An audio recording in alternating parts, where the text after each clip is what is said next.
ബിസ്മില്ലാ അൽഹംദുലില്ലാ വസ്സലാത്തു വസ്സലാമു അലാ അഷ്റഫിൽ മുർസലീൻ വഅലാ ആലിഹി വസഹ്ബിഹി അജ്മഈൻ. തമയകത്തിൻ്റെ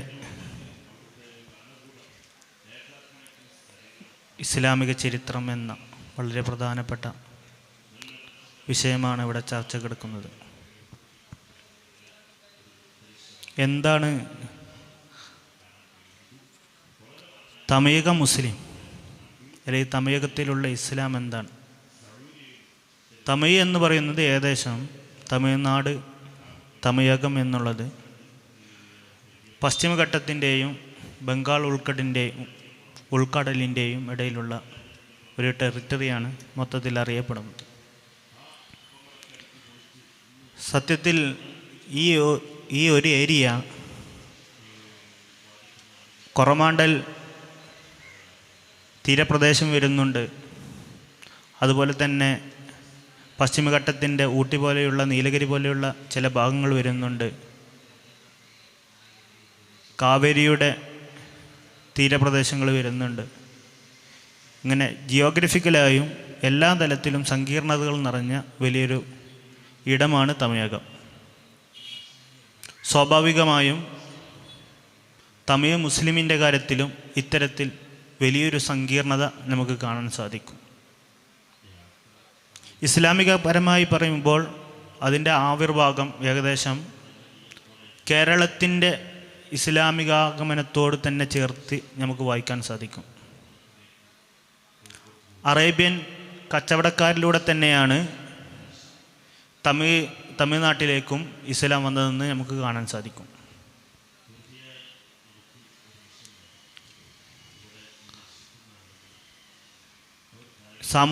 സമൂഹത്തിൻ്റെ ഏത് തലം എടുത്തു നോക്കിയാലും ഈ തമിഴ് മുസ്ലിമിൻ്റെ പങ്ക് വളരെ വലുതായിട്ട് തന്നെ നമുക്ക് വായിക്കാൻ സാധിക്കും. ഇപ്പോൾ മദ്രസകൾ അഥവാ കോളേജുകൾ എടുത്തു നോക്കുകയാണെങ്കിൽ ബാഖിയാത്തും മദ്രസത്തുൽ അറൂസിയയും പോലെയുള്ള ധാരാളം സ്ഥാപനങ്ങൾ നമുക്ക് കാണാൻ സാധിക്കും.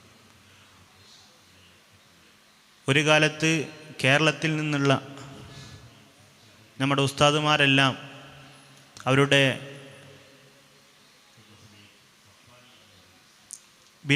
ബിരുദമെടുക്കുന്നതിന് വേണ്ടി മുത്തവൽ കോഴ്സും മുഖ്തസർ കോഴ്സും എല്ലാം പഠിക്കുന്നതിന് വേണ്ടി തമിഴ്നാടിൻ്റെ ഭാഗങ്ങളിലേക്ക് പോകുന്നത് കാണാൻ സാധിക്കും. ഇതുപോലെ നമ്മളുടെ ഒരു സൂഫി മേഖലയിലുള്ള ബന്ധങ്ങൾ എടുത്തു നോക്കുകയാണെങ്കിലും ഇന്നും ധാരാളം തമിഴ്നാട്ടിൽ ധാരാളം ദർഗകൾ നമുക്ക് കാണാൻ സാധിക്കും. അതിൽ ചില ദർഗകൾ വളരെ പുരാതനമാണ്. ഇപ്പോൾ തൃച്ചിയിലെ തൊബുല ആലം ദർഗ ഏകദേശം ഹജ്മീർ തങ്ങളുടെ കാലത്ത് തന്നെയാണെന്ന് പറയുന്നു. അല്ല, അതിൻ്റെ മുമ്പ് ഉള്ളതാണെന്ന് വരെ അഭിപ്രായമുണ്ട്. ഇനി ഭരണമെടുത്തു നോക്കുകയാണെങ്കിലും പൊളിറ്റിക്കലായിട്ടും മുസ്ലിങ്ങളുടെ സംഭാവനകൾ ധാരാളം അവിടെ കാണാൻ സാധിക്കും. മധുരൈ ക്യാപിറ്റലാക്കിയിട്ടുള്ള മഅബർ സുൽത്താനേറ്റ്, അതുപോലെ തന്നെ ആർക്കാട് നവാബുമാർ, അതേപോലെ ഇബ്രാഹിം ബാദുഷ പോലെയുള്ളവരുടെ നേതൃത്വത്തിൽ വളരെ കൃത്യമായിട്ടില്ലെങ്കിലും നടക്കപ്പെട്ട രാഷ്ട്രങ്ങൾ, ഇത്തരത്തിൽ ഏത് വിഷയത്തിലെടുത്തു നോക്കിയാലും വളരെ കൃത്യമായിട്ടുള്ളൊരു ചരിത്ര പാരമ്പര്യം നമുക്ക് തമിഴ്നാട് മുസ്ലിങ്ങളിൽ കാണാൻ സാധിക്കും. മാത്രമല്ല കേരളത്തിൻ്റെ പല ഭാഗങ്ങളിലും അറബി മലയാളം പോലെയുള്ളതിനെല്ലാം കൃത്യമായിട്ടുള്ളൊരു ബന്ധം അറബി തമിഴുമായിട്ട് നമുക്ക് കാണാൻ സാധിക്കും.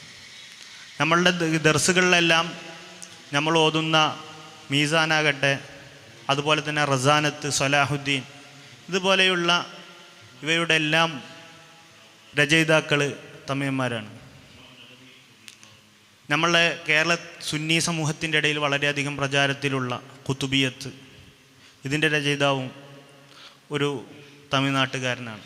എന്നല്ല, അതിൻ്റെ പ്രാക്ടിക്കലി എടുത്തു നോക്കുമ്പോൾ തമിഴ്നാടിനേക്കാളും കൂടുതൽ നമ്മളുടെ കേരളത്തിൽ അത് പ്രാക്ടീസ് ചെയ്യുന്നതായിട്ട് കാണാൻ സാധിക്കും.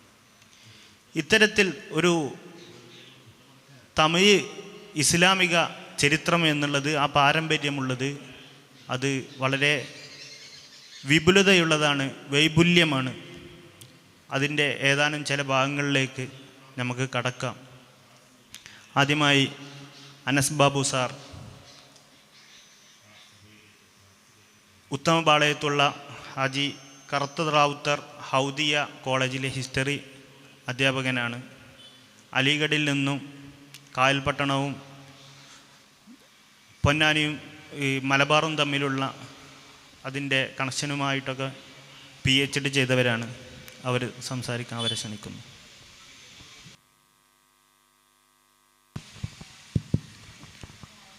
അസ്സലാമു അലൈക്കും വറഹ്മത്തുള്ളാഹി. ആദ്യമായി ഈ വൈജ്ഞാനിക ഉത്സവത്തിലേക്ക് എന്നെ ക്ഷണിച്ച ബുഖാരി നോളേജ് ഫെസ്റ്റിൻ്റെ ഭാരവാഹികളോട് എൻ്റെ കൃതജ്ഞതയും നന്ദിയും ഞാൻ രേഖപ്പെടുത്തുന്നു. തമിഴ് മുസ്ലിംസിനെ, മലബാർ മുസ്ലിംസിനെ അടിസ്ഥാനമാക്കി മനസ്സിലാക്കാൻ ശ്രമിക്കുമ്പോൾ വളരെയധികം വൈവിധ്യപൂർണവും സങ്കീർണവുമായ ഒരു സമൂഹമാണ്, വലുത് ഒരു വിഭാഗമാണ് തമിഴ് മുസ്ലിംസ് എന്നുള്ളത്.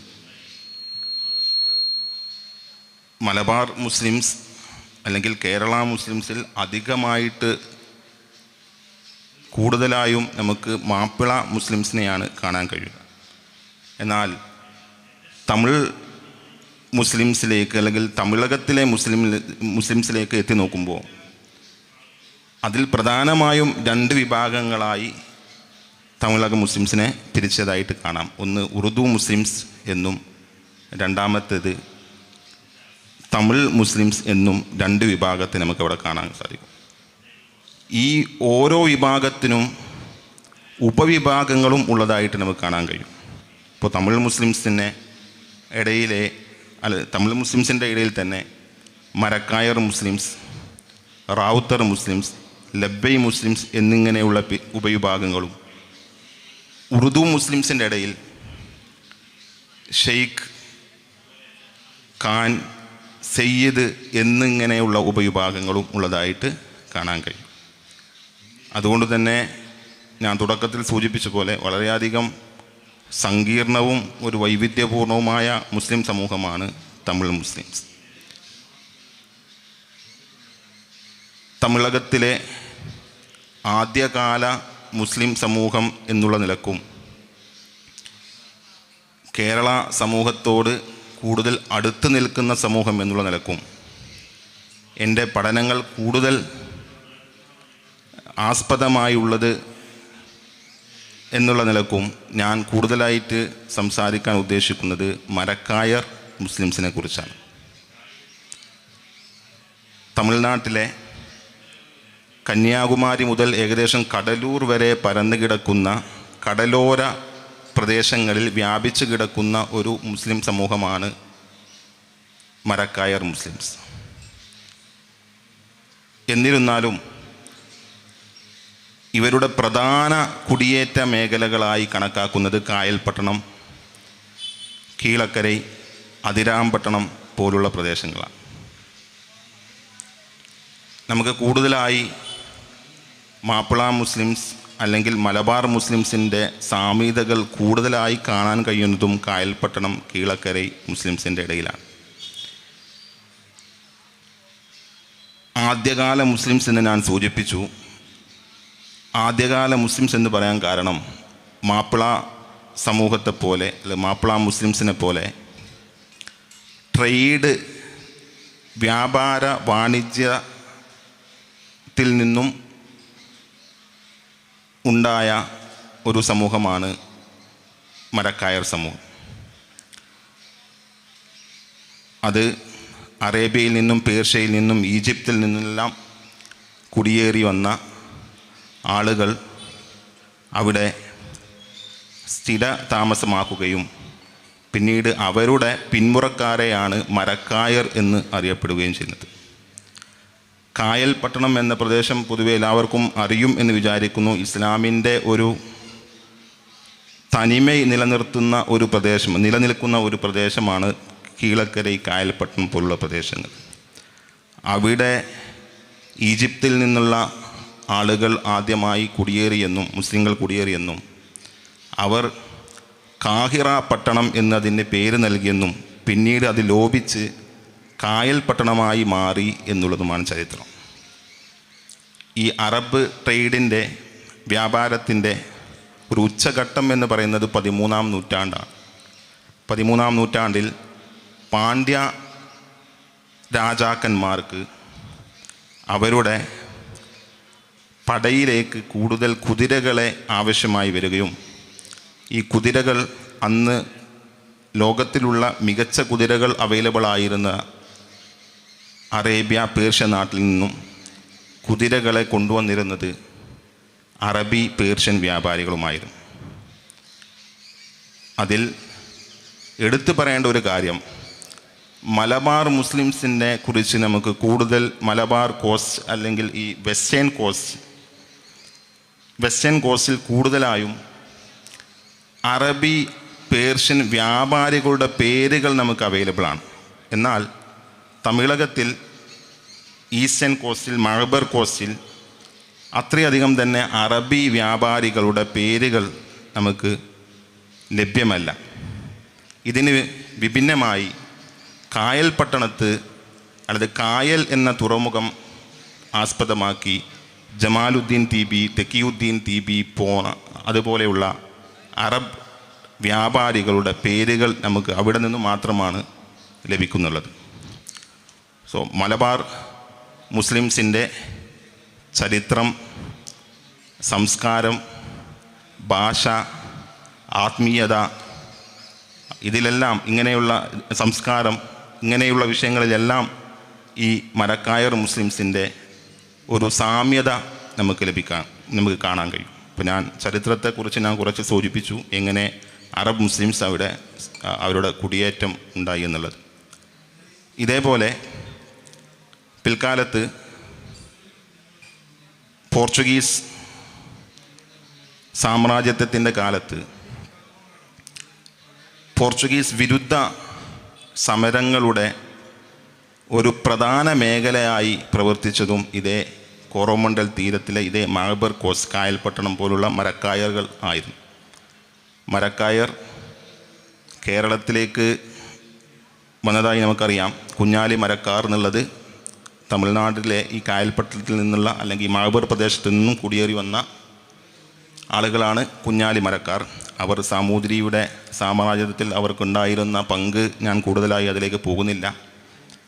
ഈ മരക്കായർ സമൂഹത്തെ പോർച്ചുഗീസ് വന്നതിന് ശേഷം ഇവർ ആദ്യമേ അറബ് ട്രേഡിന് ശേഷം അവിടെ നിന്നും പാണ്ഡ്യ രാജവംശത്തിൻ്റെ തകർച്ചയോടെ അറബികളുടെ ട്രേഡിൻ്റെ പ്രാധാന്യം നഷ്ടപ്പെടുകയും അത് പിൽക്കാലത്ത് മരക്കായർമാർ എന്ന് പറയുന്ന അവരുടെ പിന്മുറക്കാരുടെ കയ്യിലേക്ക് മാറുകയും ചെയ്തു. അങ്ങനെ പോർച്ചുഗീസ് അധിനിവേശ കാലത്ത് മരക്കായർ സമൂഹത്തിനെ സഹായിക്കാൻ വേണ്ടി സാമൂതിരി രാജാവ് കോഴിക്കോട് നിന്നും കായൽ പട്ടണം പോലുള്ള മലബാർ പ്രദേശത്തേക്ക് തൻ്റെ പടയെ അങ്ങോട്ടയച്ച് അവർക്ക് വേണ്ട സഹായങ്ങൾ ചെയ്തതായി നമുക്ക് ചരിത്രത്തിൽ നിന്നും വായിക്കാൻ സാധിക്കും. 2-3 കപ്പലടങ്ങിയ ഒരു വലിയ നേവൽ ഒരു കപ്പൽ പടയെ സാമൂതിരി അങ്ങോട്ട് മരക്കാരന്മാരുടെ സഹായത്തിന് വേണ്ടി അയച്ചതായിട്ട് 1526, 1538 രേഖകൾ ഉണ്ട്. അങ്ങനെയുള്ള ഒരു ചരിത്ര സാമ്യത കാണാൻ കഴിയും. കോഴിക്കോട് പോലെ തന്നെ സാമ്രാജ്യത്വ വിരുദ്ധത്തിനെതിരായി നിലകൊണ്ട ഒരു പ്രദേശമായിരുന്നു ഈ മരക്കായർമാർ അല്ലെങ്കിൽ കൊറോമണ്ടൽ തീരത്തുള്ള മരക്കായർമാർ. സാംസ്കാരികപരമായിട്ടുള്ള സാമ്യത എടുത്ത് പരിശോധിക്കുമ്പോൾ നമുക്ക് കോഴിക്കോട്, കുറ്റിച്ചിറ പ്രദേശങ്ങളിലെല്ലാം മാട്രിമോണിയൽ റിലേഷൻസ് പരിശോധിച്ച് നോക്കുമ്പോൾ മാട്രിലീനിയൽ സൊസൈറ്റിയെ നമുക്ക് കാണാൻ സാധിക്കും. ഇന്നും തമിഴ്നാട്ടിൽ കായൽപ്പട്ടണം കീഴക്കര പ്രദേശത്ത് മാട്രിലീനിയൽ അതായത് നമ്മൾ മരുമക്കത്തായം എന്ന് പറയുന്ന ആ ഒരു സംവിധാനമാണ് ഇന്നും തുടർന്നു പോരുന്നത്. അതിലെടുത്ത് പറയേണ്ടത് എന്തെന്ന് വെച്ചാൽ, നമ്മുടെ നാട്ടിൽ ഞാൻ മനസ്സിലാക്കിയെടുത്തോളം ഒരു മകളുടെ കല്യാണം കഴിഞ്ഞാൽ അവർക്കൊരു റൂം ഒതുക്കി വെക്കുക എന്നുള്ളതാണ്. എന്നാൽ അവിടെ ഇതിന് വിഭിന്നമായി അവർക്കൊരു വീട് ഉണ്ടാക്കി കൊടുക്കുക എന്നുള്ളതാണ്. അതായത് ഒരേപോലെയുള്ള വീടുകൾ കാണാൻ സാധിക്കും. അതിനർത്ഥം ഒരാൾക്ക് ഒരു 3 മകളാണെന്നുണ്ടെങ്കിൽ 3 പേർക്കും ഒരേപോലെയുള്ള വീടുകളാണ് അവരെ നിർമ്മിച്ചു കൊടുക്കുക. അതുപോലെയുള്ള സാംസ്കാരിക ബന്ധങ്ങളും നമുക്ക് കായൽപ്പട്ടത്തിനും അല്ലെങ്കിൽ ഈ മരക്കായർ സൊസൈറ്റിക്കും മാപ്പിള സൊസൈറ്റിക്കും ഇടയിൽ കാണാൻ സാധിക്കും. അടുത്തതായി സംസ്കാര ബന്ധത്തിന് ശേഷം എടുത്തു പറയേണ്ടത് ഭാഷയെ പരിശോധിക്കുമ്പോൾ ഏകദേശം മാപ്പിള സമൂഹത്തിൻ്റെ ഭാഷയോട് കുറച്ചെങ്കിലും അടുത്ത് നിൽക്കുന്ന സമൂഹം എന്നുള്ളത് മരക്കായർ സമൂഹമാണെന്ന് എനിക്ക് അങ്ങനെ തോന്നിയിട്ടുണ്ട്. നമ്മൾ ഉപ്പ എന്നുള്ളതിന് അവർ ഉപയോഗിക്കുന്നത് വാപ്പ എന്നുള്ളതാണ്. ഇപ്പം ഞാനെല്ലാം താമസിക്കുന്ന പ്രദേശം കൂടുതലായിട്ടുള്ളത്, ഞാൻ വർക്ക് ചെയ്യുന്ന പ്രദേശത്ത് കൂടുതലായിട്ടുള്ളത് റാവുത്തർ മുസ്ലിംസാണ്. അവരുടെ ഉപ്പയെ അത്ത എന്നാണ് അഭിസംബോധന ചെയ്യാറുള്ളത്. ഇവർ വാപ്പ എന്നാണ് അഭിസംബോധന ചെയ്യാറുള്ളത്. അതുപോലെ ഉമ്മ എന്നാണ് അഭിസംബോധന ചെയ്യാറുള്ളത്. താത്ത എന്നും അവർ അഭിസംബോധന ചെയ്യാറുണ്ട്. ഇതെല്ലാം റാവുത്തർ സമൂഹത്തിനും മറ്റുള്ള ഉറുദു സമൂഹത്തിനിടയിലും ഇതെല്ലാം വ്യത്യാസപ്പെട്ടിരിക്കുന്നു എന്നാണ് ഞാൻ മനസ്സിലാക്കിയിട്ടുള്ളത്. അങ്ങനെ ഭാഷാപരമായിട്ടുള്ള ഇതും മനസ്സിലാക്കാൻ കഴിയും. ഭാഷാപരമായി വേറൊന്നെടുത്ത് പറയേണ്ടതാണ് അറബി മലയാളവും അറബി തമിഴും തമ്മിലുള്ള ബന്ധങ്ങൾ. ഒരുപക്ഷെ അറബി മലയാളത്തിൻ്റെ ഉത്ഭവത്തിന് പോലും കാരണമായിട്ടുള്ളത് അറബു തമിഴാണ്, അല്ലെങ്കിൽ അറബു തമിഴിൻ്റെ വേരുകളിൽ നിന്നാണ് അറബി മലയാളം ഉത്ഭവിച്ചിട്ടുള്ളത് എന്ന് പല പണ്ഡിതന്മാരും പറയുന്നതായി പല ബുക്കുകളും കണ്ടിട്ടുണ്ട്. അവിടെയുള്ള മാലൈ പാട്ടുകൾ, മുയുദ്ദീൻ മാല പോലെയുള്ള മാലൈ പാട്ടുകൾ ഇവിടെ രചിക്കുന്നതിന് മുമ്പ് കായൽപട്ടണത്ത് രചിച്ചിട്ടുണ്ട്. മെഹ്റാജ് മാലൈ പോലുള്ള കൃതികളിൽ നിന്നും പ്രചോദനം ഉൾക്കൊണ്ടുകൊണ്ടാണ് കേരളത്തിലെ മാലപ്പാട്ടുകൾ ഉള്ളത് എന്ന് കാണാൻ സാധിക്കും. ഇതുപോലെ വേറൊന്നെടുത്ത് പറയേണ്ടതാണ് പണ്ഡിത ബന്ധങ്ങൾ. മഖ്ദൂം കുടുംബം നിങ്ങൾക്കറിയാം. ഞാൻ പറയുന്നതിനെക്കാട്ടിൽ നിങ്ങൾക്ക് ആയിരിക്കും അത് കൂടുതൽ പരിചയമുണ്ടാകുക. മഖ്ദൂം കുടുംബം മഅ്ബറിൽ നിന്നും കുടിയേറിയവരാണെന്നുള്ളത് എല്ലാവർക്കും അറിയാം. മഖ്ദൂമിങ്ങളുടെ ഇസ്ലാമിക പണ്ഡിത മേഖലയിൽ, അതായത് മാപ്പിള മുസ്ലിംസിൻ്റെ ഇസ്ലാമിക പണ്ഡിത മേഖലയ്ക്ക് നൽകിയ സംഭാവനകൾ ഞാൻ കൂടുതലായി സൂചിപ്പിക്കുന്നില്ല. അതുപോലെ പല കിതാബുകളും ഫായിസ് ബുഖാരി ഇവിടെ സൂചിപ്പിച്ച പോലെ പല കിതാബുകളും, മീസാൻ പോലുള്ള കിതാബുകൾ, ഖസാന പോലുള്ള കിതാബുകൾ, ഖസീദത്തുൽ വിത്രിയ, അതിന് തഹ്മീസ് എഴുതിയിട്ടുള്ളത് ഉമർ കാഹിരി എന്ന് പറയുന്ന കായൽപട്ടണത്തിലുള്ള ആളാണെന്ന് പരിശോധിച്ചാൽ മനസ്സിലാവും. അതുപോലെ ഖസീദത്തുൽ വിത്രിയ മുഹമ്മദ് ലബ്ബയിൽ കാഹിരി, അല്ലഫുൽ അലിഫ് എന്നുള്ള ആ ബൈത്ത് അത് ഉമർ കാഹിരി എന്ന് പറയുന്ന കായൽപട്ടണം ചേർന്നുള്ള ഇവിടെയുള്ള നിന്നും എഴുതപ്പെട്ടതാണെന്ന് മനസ്സിലാക്കും. ഇങ്ങനെ പണ്ഡിത സമൂഹം രൂപപ്പെടുത്തുന്നതിലും മലബാറിൻ്റെ പണ്ഡിത സമൂഹത്തെ രൂപപ്പെടുത്തുന്നതിലും കായൽപ്പട്ടത്തിനുള്ള പങ്ക് വളരെയധികം വലുതാണ് എന്ന് മനസ്സിലാക്കാൻ കഴിയും. അടുത്ത ഒരു സാമ്യത മലബാർ സമൂഹത്തിനെ മുൻനിർത്തി, മലബാർ മുസ്ലിംസിനെ മുൻനിർത്തി പരിശോധിക്കുമ്പോൾ, ഖാദിരിയ ആത്മീയതയെ പരിശോധിക്കുമ്പോൾ ഖാദിരിയ സൂഫിസത്തിൻ്റെ ഏറ്റവും ഒരു പ്രധാന മേഖല എന്നുള്ളത് ഈ കായൽപ്പട്ടണം, കീഴക്കരി പോലുള്ള മരക്കായർമാരുടെ കയ്യിലുള്ള അല്ലെങ്കിൽ അവരുടെ കുടിയേറ്റ പ്രദേശങ്ങളാണെന്ന് മനസ്സിലാക്കാൻ കഴിയും. അതുപോലെ ഷാദുലി തരീക്കത്തിൻ്റെ ഇൻഫ്ലുവൻസും അവിടെ നമുക്ക് മനസ്സിലാക്കാൻ കഴിയും. അവിടെ ബുഖാരി ഫെസ്റ്റിവൽ, ബുഖാരി ബൈത്ത് ഹദീസ് ഫെസ്റ്റ് എന്ന് പറഞ്ഞുകൊണ്ട് വർഷം ഒരു മജ്ലിസ് നടക്കാറുണ്ട്. കേരളത്തിൽ നിന്നെല്ലാം ഒരുപാട് പേർ അതിൽ പോയി പങ്കെടുക്കാറുണ്ട്. മഹദറത്തുൽ ഖാഹിരിയ, അവിടുത്തെ ഉറൂസിലേക്ക് കേരളത്തിൽ നിന്നുള്ള ആളുകൾ ധാരാളമായിട്ട് പോകാറുണ്ട്. അവിടെ പോയി കഴിഞ്ഞാൽ ഒരുപാട് പ്രധാന സൂഫി ശ്രൈനുകൾ അവിടെ നമുക്ക് കാണാം. കായൽപ്പട്ടത്തിൽ പോയി കഴിഞ്ഞാൽ ഈ ഓരോ സൂഫി ശ്രൈനിലും മലയാളത്തിലും രേഖപ്പെടുത്തിയതായിട്ട് കാണാൻ കഴിയും. അതായത് ഇന്നും ഈ രണ്ട് പ്രദേശങ്ങൾക്കുള്ള കണക്ഷൻസ് ഇന്നും ആത്മീയപരമായും മറ്റും ഇന്നും നിലനിൽക്കുന്നുണ്ട് എന്നുള്ളതാണ് ഇതിൽ നിന്ന് മനസ്സിലാക്കാൻ കഴിയുന്നത്. സോ ഇങ്ങനെ മലബാറുമായി ഏറ്റവും അടുത്ത് നിൽക്കുന്ന ഒരു സമൂഹമാണ് ഈ മരക്കായർ മുസ്ലിംസ് എന്നുള്ളത്. ഈ മരക്കായർ മുസ്ലിംസ് ഞാൻ മുന്നേ സൂചിപ്പിച്ച പോലെ പല വിഭാഗങ്ങളും പല ഉപവിഭാഗങ്ങളും ഉണ്ടെങ്കിലും അതിലെല്ലാം ഏറ്റവും മാപ്പിള മുസ്ലിംസിനോട് ഏറ്റവും അടുത്ത് നിൽക്കുന്ന സമൂഹമായി നമുക്ക് ഈ മുസ്ലിംസിനെ കാണാൻ സാധിക്കും. അടുത്തതായി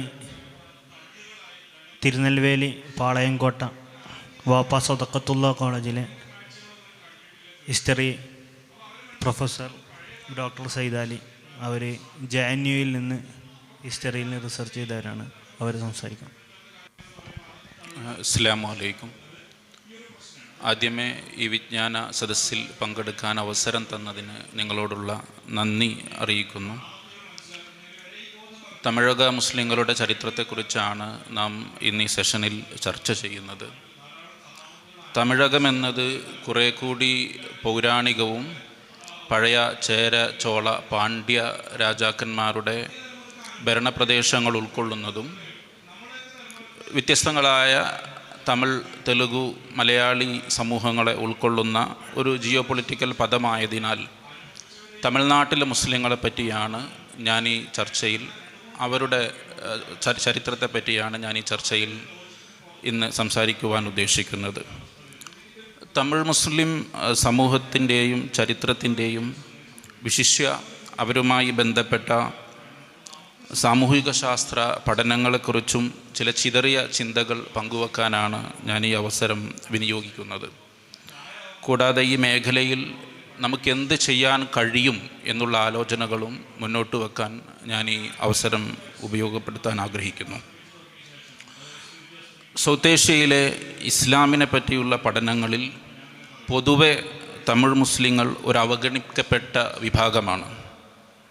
അതിന് പല കാരണങ്ങളുണ്ട്. ഇന്ത്യയിലെ ഇസ്ലാം എന്നത് പേർഷ്യനേറ്റ് കൾച്ചറിനോട് ചേർന്ന് നിൽക്കുന്ന ഉറുദു സംസാരിക്കുന്ന മുസ്ലിങ്ങളായി കണക്കാക്കുന്ന ഒരു പൊതു കാഴ്ചപ്പാട് നമ്മുടെ നാട്ടിലുണ്ട്. അത് ഒരു പരിധിവരെ അക്കാദമീഷ്യൻസിനെയും സ്വാധീനിച്ചിട്ടുണ്ട്. തമിഴ്നാടിനെ എസെൻഷ്യലി ഒരു ഹിന്ദു പ്ലേസായി കണക്കാക്കുന്ന കാഴ്ചപ്പാടുകളും വളരെ വ്യാപകമായിട്ടുണ്ട്. അതോടൊപ്പം തന്നെ ആധുനിക തമിഴ് മുസ്ലിം രാഷ്ട്രീയം അല്ലെങ്കിൽ അവരുടെ സാഹിത്യ ഇടപെടലുകൾ ഒരു സെപ്പറേറ്റ് മുസ്ലിം അസേഷനെ ഒരിക്കലും സപ്പോർട്ട് ചെയ്യാത്തതാണ്. അവർ ദ്രവീഡിയൻ കൺസെപ്ച്വൽ ഫ്രെയിംവർക്കിൻ്റെ ഉള്ളിൽ തമിഴ് ഐഡൻറ്റിറ്റിയെ ഉയർത്തിപ്പിടിച്ച് സ്വയം അവരുടെ ഐഡൻറ്റിറ്റിയെ പ്രതിഷ്ഠിക്കാൻ താല്പര്യപ്പെടുന്ന ജനവിഭാഗമാണ്. മറ്റൊരു പ്രശ്നം, പാരമ്പര്യത്തെ മുഴുവൻ ഷിർക്കായും ഹിന്ദു പ്രാക്ടീസുകളുടെ അഡോപ്റ്റേഷനായും കാണുന്ന തൗഹീദി മൂവ്മെൻ്റ് അടുത്ത കാലത്ത് തമിഴ്നാട്ടിൽ വലിയ രീതിയിലുള്ള വേരോട്ടം തമിഴ്നാട്ടിലുണ്ട്. ഇതൊരു തരത്തിലുള്ള ചരിത്ര നിഷേധത്തിന് കാരണമാകുന്നുണ്ട്. പാരമ്പര്യത്തിൻ്റെ വക്താക്കളെന്ന് അവകാശപ്പെടുന്ന ജനവിഭാഗങ്ങൾ റിച്വലിസ്റ്റിക് പ്രാക്ടീസ്, റിപ്പീറ്റേഷൻ എന്നതിലപ്പുറം പാരമ്പര്യങ്ങളുടെ പ്രാധാന്യത്തെയോ വംശാവലിയെയോ അടയാളപ്പെടുത്തുന്നതിൽ വലിയ രീതിയിൽ പരാജയപ്പെട്ടിട്ടുണ്ട്. ഇങ്ങനെ പല കാരണങ്ങൾ കൊണ്ടും തമിഴ്നാട്ടിലെ ഇസ്ലാം അല്ലെങ്കിൽ തമിഴ്നാട്ടിലെ മുസ്ലിം കമ്മ്യൂണിറ്റിയെ പറ്റിയുള്ള പഠനങ്ങൾ പൊതുവെ അവഗണിക്കപ്പെടാറുണ്ട്. ഇതിനർത്ഥം തമിഴ്നാട്ടിലെ മുസ്ലിങ്ങളെപ്പറ്റി സാമൂഹിക പഠനങ്ങളില്ല എന്നല്ല. പ്രശസ്തവും ഗഹനവുമായ ഒട്ടേറെ പഠനങ്ങൾ തമിഴ് മുസ്ലിങ്ങളെ പറ്റിയുണ്ട്. എന്നിരുന്നാലും പലപ്പോഴും ഇത്തരം പഠനങ്ങൾ തമിഴ് മുസ്ലിങ്ങൾ, തമിഴ് ഇസ്ലാം എന്നതിലപ്പുറം പ്രശസ്തമായ മറ്റൊരു സാമൂഹിക വിഭാഗങ്ങളെപ്പറ്റി അല്ലെങ്കിൽ ഒരു സോഷ്യൽ സിസ്റ്റത്തെ പറ്റി പഠിക്കുമ്പോൾ പാർഷ്യലി തമിഴ് മുസ്ലിങ്ങളെ റെഫർ ചെയ്തു പോകുന്ന ഒരു രീതിയാണ് പൊതുവെ പഠനങ്ങളിൽ കാണാറുള്ളത്. കേരള മുസ്ലിങ്ങളെ കമ്പയർ ചെയ്യുമ്പോൾ അനസ് സൂചിപ്പിച്ചതുപോലെ തമിഴ് മുസ്ലിങ്ങൾ ഒരുപാട് വൈവിധ്യങ്ങളും വൈജാത്യവുമുള്ള ഒരു സമൂഹമാണ്. തമിഴ് മുസ്ലിം ഉപവിഭാഗങ്ങൾക്കിടയിൽ അവരുടെ ഒറിജിനൽ സ്റ്റോറി വ്യത്യസ്തമാണ്, അവരുടെ എത്നിക് ബാക്ക്ഗ്രൗണ്ട് വ്യത്യസ്തമാണ്, അവരുടെ പൊളിറ്റിക്കൽ പാട്രണേജും കണക്ഷൻസും വ്യത്യസ്തമാണ്. ഭാഷാപരമായി മദ്ഹബിൻ്റെ അടിസ്ഥാനത്തിൽ അവർക്കിടയിൽ വ്യത്യാസമുണ്ട്. തൊഴിലടിസ്ഥാനത്തിൽ, ഭൂമിശാസ്ത്രപരമായ ഡെമോഗ്രാഫിക് ഡിസ്ട്രിബ്യൂഷൻ്റെ അടിസ്ഥാനത്തിൽ, സെറ്റിൽമെൻറ്റ് പാറ്റേണിൻ്റെ അടിസ്ഥാനത്തിൽ, സോഷ്യൽ റിലേഷൻ്റെ അടിസ്ഥാനത്തിൽ എല്ലാം ഒരുപാട് വൈവിധ്യങ്ങളുള്ള ഒരു ജനവിഭാഗമാണ് തമിഴ് മുസ്ലിങ്ങൾ. കോസ്റ്റൽ ബെൽറ്റിലെ മരക്കയാർ കമ്മ്യൂണിറ്റി അറബ് ലീനേജും അറബ് കണക്ഷൻസും അവകാശപ്പെടുന്ന, കുറേ കൂടി സുപ്പീരിയോറിറ്റി ക്ലെയിം ചെയ്യുന്ന മരക്കയാർ കമ്മ്യൂണിറ്റി, എക്സ്ക്ലൂസീവ് നേച്ചർ പലപ്പോഴും നിലനിർത്തുന്ന മരക്കയാർ കമ്മ്യൂണിറ്റി ഉണ്ട്.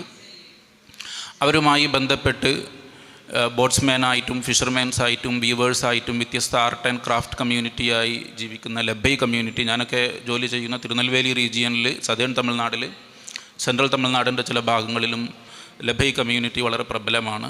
ഹനഫി മദ്ഹബാണ് ഒരു പരിധിവരെ ഫോളോ ചെയ്യുന്നത്. ബട്ട് തിരുനെൽവേലി റീജിയനിൽ ഷാഫി മദ്ഹബ് ഫോളോ ചെയ്യുന്ന ലബ്ബൈ കമ്മ്യൂണിറ്റിയുമുണ്ട്. തമിഴ്നാട്ടിൽ മുസ്ലിങ്ങളിൽ ഏറ്റവും പ്രബലമായ വിഭാഗം റാവുത്തർ കമ്മ്യൂണിറ്റിയാണ്.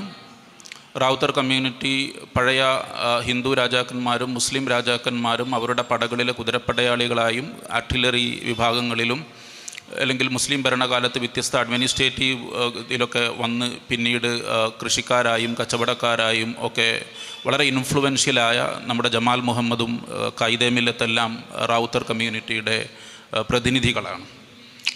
അതുപോലെ തമിഴ് മുസ്ലിം കമ്മ്യൂണിറ്റിയിലെ സുപ്രധാനമായ മറ്റൊരു വിഭാഗമാണ് ഡെക്കനി, പത്താനി, ഉറുദു സംസാരിക്കുന്ന വിഭാഗങ്ങൾ. അലാവുദ്ദീൻ ഖിൽജിയുടെ കാലം മുതൽ ഒരു തുടർച്ചയായ 400ഓളം വർഷം വ്യത്യസ്തമായ മുസ്ലിം ഭരണകൂടങ്ങൾ തമിഴ്നാട്ടിൽ ചെറിയ കാലയളവിൽ വന്നു പോകുന്നുണ്ട്. മക്ബർ സുൽത്താനേറ്റ് വരുന്നുണ്ട്, അതിനുശേഷം ഡക്കാനി സുൽത്താനേറ്റ് എക്സ്റ്റെൻഡ് ആകുന്നുണ്ട്, മുഗൾ ഭരണം ചില കാലത്ത് തമിഴ്നാടിൻ്റെ ചില പ്രദേശങ്ങളിൽ എക്സ്റ്റെൻഡ് ആവുന്നുണ്ട്, ആർക്കോട്ട് നവാബ്സ് വരുന്നുണ്ട്, ടിപ്പു സുൽത്താൻ വരുന്നുണ്ട്. ഇങ്ങനെ വ്യത്യസ്തമായ കാലഘട്ടങ്ങളിൽ ഇവരെല്ലാം വന്നു പോകുന്നുണ്ട്. അപ്പോൾ ഇവരുടെ കൂടെ വന്ന മിക്കവാറും അർബൻ സെൻറ്റേഴ്സിൽ, ഗാരിസൺ ടൗൺസിൽ അഡ്മിനിസ്ട്രേറ്റേഴ്സായിട്ടും സോൾജിയേഴ്സായിട്ടും വർക്ക് ചെയ്തിരുന്ന ആളുകളാണ് ഈ ഉറുദു മുസ്ലിംസ്. അവരും ഒരു പരിധിവരെ അവരുടെ എക്സ്ക്ലൂസീവ് ബ്ലഡ് പ്യൂരിറ്റിയും സെൻട്രൽ ഏഷ്യൻ ഒറിജിനെ പറ്റിയെല്ലാം വളരെ അഭിമാനത്തോടുകൂടി സംസാരിക്കുകയും അത് നിലനിർത്താൻ ആഗ്രഹിക്കുകയും ചെയ്യുന്ന വിഭാഗങ്ങളാണ്. പലപ്പോഴും ഇത്തരം വിഭാഗങ്ങൾക്കിടയിലെ ഇൻ്റർ മാരേജ് ലിമിറ്റഡാണ്, എൻഡോഗമിയാണ് പലപ്പോഴും പ്രാക്ടീസ് ചെയ്യാറുള്ളത്. ഈ വൈവിധ്യങ്ങൾ നിലനിൽക്കുന്നത് കൊണ്ട് തന്നെ തമിഴ് മുസ്ലിങ്ങളെ പറ്റിയുള്ള പഠനങ്ങൾ മിക്കവാറും കേന്ദ്രീകരിച്ചിരിക്കുന്നത് ഈ തമിഴ് ഉപവിഭാഗങ്ങളെ പറ്റിയും അവക്കിടയിലുള്ള ആന്ത്രപ്പോളജിക്കൽ സോഷ്യോളജിക്കൽ പഠനങ്ങളെല്ലാം ഒരു പരിധിവരെ കേന്ദ്രീകരിച്ചിരിക്കുന്നത് ഈ ഉപവിഭാഗങ്ങൾക്കിടയിലുള്ള സോഷ്യൽ ഓർഗനൈസേഷനെ പറ്റിയും സോഷ്യൽ സ്ട്രാറ്റിഫിക്കേഷനെ പറ്റിയും മതം മീഡിയേറ്റ് ചെയ്യുന്ന എത്തിനിസിറ്റിയും ഭാഷയുമായുമുള്ള തമിഴ് ഭാഷയുമായും കൾച്ചറുമായൊക്കെയുള്ള ബന്ധങ്ങളെക്കുറിച്ചൊക്കെയാണ് ഈ പഠനങ്ങളും എല്ലാം കേന്ദ്രീകരിച്ചിട്ടുള്ളത്. ഇവ പലപ്പോഴും ഈ ഐഡൻറ്റിറ്റികൾ പലപ്പോഴും വളരെ ഫ്ലൂയിഡാണ്. ഉദാഹരണത്തിന് തമിഴ്നാട്ടിലെ മുസ്ലിങ്ങൾ എല്ലാവരും ഇപ്പോൾ അവരുടെ സർട്ടിഫിക്കറ്റിൽ ഉപയോഗിക്കുന്നത് ലബ്ബൈ എന്നാണ്. OBC റിസർവേഷൻ്റെ ആനുകൂല്യം ലഭിക്കുന്നതിന് വേണ്ടി സന്താനം കമ്മീഷന് ശേഷം തമിഴ്നാട്ടിലെ കരുണാനിധി ഗവൺമെൻറ് എടുക്കുന്ന ഒരു തീരുമാനമാണ് എല്ലാ മുസ്ലിങ്ങളും ലബ്ബൈ എന്നാണ് അവരുടെ സർട്ടിഫിക്കറ്റിൽ പൊതുവെ ഉപയോഗിക്കാറ്. തമിഴ്നാടിൻ്റെ ചില കോസ്റ്റൽ ബെൽറ്റുകളിൽ മരക്കയാർ കമ്മ്യൂണിറ്റി ജീവിക്കുന്ന ചിലയിടങ്ങളിൽ ഫിഷർമാൻ കമ്മ്യൂണിറ്റി ഇസ്ലാമിലേക്ക് കടന്നു വരുന്നുണ്ട്. അവരെ മരക്കയാഴ്സായി മാറുന്നുണ്ട് കുലശേഖരപട്ടണം പോലെയുള്ള ചില പ്രദേശങ്ങളിൽ. അല്ലെങ്കിൽ കൊളോണിയൽ പീരീഡിൽ ആർക്കോട്ടെല്ലാം വലിയ ബിസിനസ് സെൻറ്റേഴ്സായി മാറുന്ന ടൈമിൽ കുടിയേറി പാർക്കുന്ന ലബ്ബൈ മുസ്ലിംസ്, തമിഴ് മുസ്ലിംസ്, അവർ ഉറുദു ഗ്രാജ്വലി ടൈറ്റിൽ ഷെയ്ഖ് പോലെയുള്ള ടൈറ്റിലെല്ലാം സ്വീകരിച്ച് ഉറുദു ഭാഷയിലേക്ക് മാറുന്നുണ്ട്. അപ്പോൾ ഈ ഐഡൻറ്റിറ്റികൾ അല്ലെങ്കിൽ ഈ സബ് കാറ്റഗറീസ് എല്ലാം വളരെ ഫ്ലൂയിഡാണ്. ഒരു പരിധിവരെ കൊളോണിയൽ സെൻസസ് പ്രോസസ്സിൻ്റെ ഭാഗമായി അല്ലെങ്കിൽ കൊളോണിയൽ കാറ്റഗറൈസേഷൻ്റെ ഭാഗമായിട്ടൊക്കെ ശക്തപ്പെട്ടു വരുന്ന ചില ഐഡൻറ്റിറ്റികൾ കൂടിയാണ് ഇത്തരം ഐഡൻറ്റിറ്റികൾ. സാമൂഹിക ശാസ്ത്ര പഠനങ്ങളുടെ ശ്രദ്ധ വലിയ രീതിയിൽ ആകർഷിച്ച മറ്റൊരു മേഖലയാണ് പ്രാദേശികമായി തമിഴ് മുസ്ലിങ്ങൾ പ്രാദേശിക നോൺ മുസ്ലിം സമൂഹങ്ങളോട് അവരുമായുള്ള ബന്ധം അല്ലെങ്കിൽ അവരുമായുള്ള ഇടപെടലുകൾ. മുസ്ലിം ഉപവിഭാഗങ്ങളെ പറ്റിയുള്ള പഠനങ്ങൾ പോലെ ഈ പഠനവും തമിഴ് മുസ്ലിം സൊസൈറ്റിയുടെ മതകീയ സാംസ്കാരിക രാഷ്ട്രീയ രൂപീകരണത്തിലെ തമിഴ് ഹിന്ദു ദ്രവീഡിയൻ സ്വാധീനത്തിലേക്ക് വിരൽ ചൂണ്ടുന്നുണ്ട്. ഈ അക്കാദമിക പഠനങ്ങളുടെ കോണ്ടെക്സ്റ്റ് നമ്മൾ പരിശോധിക്കേണ്ടതുണ്ട്. മുഖ്യമായും ഈ പഠനങ്ങൾ ഒന്നാമതായി പ്യൂരിറ്റാനിക്കൽ ഇസ്ലാമിൽ നിന്ന് വ്യത്യസ്തമായി തമിഴ് മുസ്ലിങ്ങൾക്കിടയിൽ നിലനിൽക്കുന്ന syncretic religious practices, shared cultural practices, അതിനെയാണ് പലപ്പോഴും ഈ പഠനങ്ങൾ കേന്ദ്രീകരിക്കാറുള്ളത്. തമിഴ്നാട്ടിലെ മുസ്ലിങ്ങൾ വലിയ രീതിയിൽ ഹിന്ദു സമൂഹത്തിൻ്റെ ആചാരാനുഷ്ഠാനങ്ങൾ, കൊടുക്കൽ വാങ്ങലുകൾ അതിലേർപ്പെട്ടിരിക്കുന്ന ഒരു വിഭാഗമാണ്, ഒരു സിൻക്രറ്റിക് വിഭാഗമാണ്. പോപ്പുലർ ഇസ്ലാം എന്നോ ലോക്കൽ ഇസ്ലാം എന്നോ ഫോക്ക് ഇസ്ലാം എന്നൊക്കെ പറയുന്ന ഫോളോ ചെയ്യുന്ന ആളുകളാണെന്നുള്ളൊരു ആർഗ്യുമെൻ്റാണ് മുന്നോട്ട് വെക്കാറുള്ളത്. തമിഴ് ഭാഷയും സംസ്കാരവുമായി ബന്ധപ്പെട്ട് തമിഴ് മുസ്ലിങ്ങളുടെ സംഭാവന അല്ലെങ്കിൽ അവരുടെ തമിഴ് ഐഡൻറ്റിറ്റിയുടെ ഒരു ജീനിയോളജി എല്ലാം വലിയ രീതിയിൽ ചർച്ച ചെയ്യാറുണ്ട്. അല്ലെങ്കിൽ തമിഴ് മുസ്ലിങ്ങളുടെ ലിറ്ററേച്ചർ, സിറാപുരാണം പോലെയുള്ള ലിറ്ററേച്ചറുകളിലെല്ലാം അതിൻ്റെ ഇമാജിനേഷൻ അല്ലെങ്കിൽ അതെങ്ങനെയാണ് തമിഴ് ഭാഷയുടെയും സാഹിത്യത്തിൻ്റെയും ശൈലികളും ഇമോജികളും സിമ്പിളുകളെല്ലാം അല്ലെങ്കിൽ അവരുടെ ഭൂപ്രദേശം ഉൾപ്പെടെ സിറാപുരാണത്തിലായെങ്കിലും ആയിരം മസാലയിലാണെങ്കിലും എങ്ങനെ കടന്നു വരുന്നു എന്നെല്ലാം ഇത്തരം പഠനങ്ങൾ പലപ്പോഴും ചർച്ച ചെയ്യാറുണ്ട്.